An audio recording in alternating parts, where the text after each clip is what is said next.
The Hidden Pines fire, it grew overnight of 4,200 acres, 15% contained. Firefighters struggling right now to keep it under control. And we've learned that at least 9 homes have been lost. Our Alicia Inns is live in Bastrop County watching all of the developments. Good morning. Hey, good morning to you. Yeah, I can tell you right now the smoke out here still pretty thick, although it's hard to see at this moment. But you're going to be driving along Highway 71 here in Bastrop County, and you will notice signs like this on the road you see behind me where it says smoke over the road, watch for emergency vehicles. They want to let people know, stay clear, let those cars go by and get to the fire to help put it out. Yesterday, we were reporting at this time in the morning from officials the fire was 40% contained. That has changed to 15% containment at this hour. 154 homes threatened right now, but that does not mean that crews are stopping their work overnight. In fact, we found some getting water, filling up the trucks to get back to the flames. We also actually ran into a few guys from Victoria, Texas. That's about 2 hours south of Bastrop County. They jumped in their trucks yesterday afternoon, drove to Bastrop with 2 other buddies.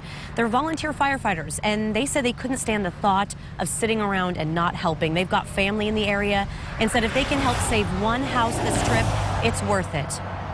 My family's lost land up here and property in the last burn, and we don't want to see it. As many people have their houses lost as we did last time. Now, we mentioned that this fire is now 4,200 acres. I kind of wanted to let you know that is more than 5,000 football fields in size and about 6 square miles. Just to put that into perspective, the Bastrop fire of 2011 burned 34,000 acres. We're going to be monitoring the situation out here and kind of see how things are going, at least for this morning. For now, we're reporting in Bastrop. Alicia Inns, back to you. Okay, Alicia, thank you. Like we said, 30 roads evacuated, 9 homes already destroyed. At least one of the homes was on Old Antioch Road, one of the first areas to be evacuated. Despite, though, the evacuation orders, not everyone is leaving. This is a small community where most people know each other. And for those waiting nervously, they're depending on the first responders they know to report what is going on in their neighborhood. Like Chelsea Kelly, evacuated off of Cottletown Road, but her husband stayed to try and protect their home himself overnight if needed. Why is he making the decision to stay? We have no home insurance, so we don't, and he works all week, every week, doesn't really have the time to rebuild our home. And while some fight to protect their homes, like that family, others are dealing with the reality their home is gone. Our Phil Prazen spoke with the man who says his home was also one of those 9 homes lost in the fire on Old Antioch Road. What we really lost. For Dennis Moninger, the rumors were the worst. It hasn't burnt. Oh no, it's all gone. That was traumatic. More traumatic than I think anything at this point. He's in Austin now for a work conference at the Hilton. You know, being as old as I am, I've suffered losses before in my life. A friend gave him the news, and he confirmed it with the fire department. Looks like no one even ever lived there before. I kind of had a moment of all I own now is what's on my back. Flames took at least 9 houses. One was Moninger's. Phil Prazen, KXAN News. And Governor Abbott will be in Bastrop County today to receive a briefing from emergency management officials at 10:30 this morning. After that, he is going to be updating us on state and local resources being sent to help fight the wildfires. Bastrop County did declare this an official disaster. That designation does pave the way for all local agencies to work with each other during the disaster, and it authorizes spending on first aid and assistance. It lasts 7 days unless the judge renews it, and is a good indicator that the county will be seeking funding from both the state or FEMA. If your morning commute takes you anywhere near Highway 71, the Bastrop County Sheriff is issuing a plea. They say, please don't slow down. Turns out many drivers are hitting the brakes to look at the fire. Authorities say it's really critical in emergency situations to keep traffic moving. Now, the Smithville Recreation Center is open, and they are taking fire evacuees. And the shelter has been open since yesterday. That's where we find KXAN Sophia Beausoleil with more information. Good morning, Sophia.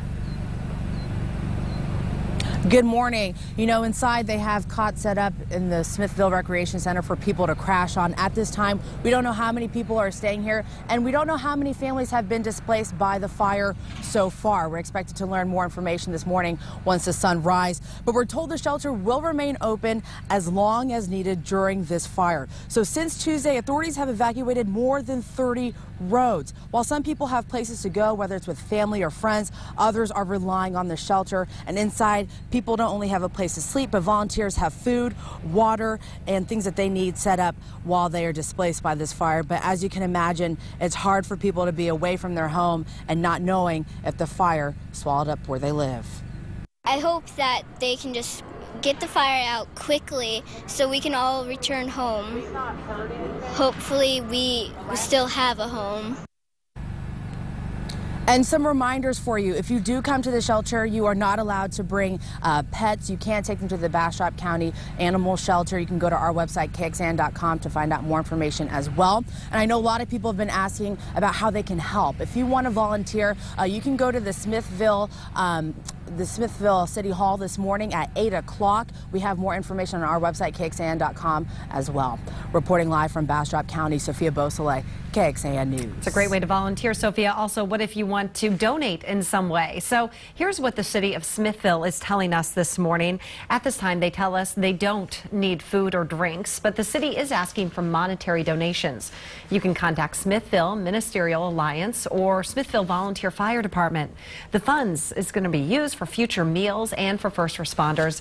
We have this information for you on our website at kxan.com. There is still no word this morning, though, when the homeowners will be able to go back into their neighborhood and check and see if they even still have a home. We have been keeping contact with, though, Teresa Murphy. She's waiting on confirmation herself. She thinks she lost her home on Spring Hollow Trail. She's just not sure yet. Yesterday, she showed us what she lost in the 2011 wildfire and talking about how lucky she was back then. Her home was one of only a couple saved on her road. And then on Monday, she sprayed it down with water, yet again had her car packed up, ready to go, filled with family heirlooms, including an old photo album, just in case this time her home is not there when she gets back. Our crews left her house. It appeared the threat was over, but she knew anything could happen, just like it did 4 years ago. Then the wind changed and everything changed, and it came back in this direction and wiped out everything over here too. Here we go again. We wanted to share with you photos from the Texas Army National Guard. Sergeant First Class Malcolm McClendon took these pictures showing the firefighting efforts out in Bastrop County. They're the Blackhawks carrying water buckets to spread down over the flames. It was a sight to see. The helicopters you see there are stationed out of the Austin Army Aviation Facility. We're also getting some pictures this morning from folks reporting ash falling from the wildfire. We're talking about places like Manor, Round Rock, even Pflugerville. So this picture came through our Report It feature, and our viewer from Pflugerville tells us the blanket of white over his truck is actually ash. And so what does this mean if you have respiratory problems, health problems because of all the smoke in the area? We did check in with the Texas Department of State Health Services, their website, to give you an idea of what you could expect with all the smoke. It can pose a serious health risk, especially if you have chronic heart or lung disease. Now, kids and older adults are also at a greater risk here. Even healthy people can be affected by the smoking conditions that we're seeing counties away. So here's a list of the symptoms you need to watch out for. If you're coughing, you have a scratchy throat, irritated sinuses, shortness of breath, chest pain, headaches, stinging eyes, and runny nose, you know you need to go inside. If you experience any of the symptoms, take the following measures. Just limit your outdoor activities as much as possible. Keep the windows, the doors of your home shut. Keep your airways moist by drinking plenty of water to help relieve any kind of dryness in the air. Breathe through a warm, wet cloth, even if you have to.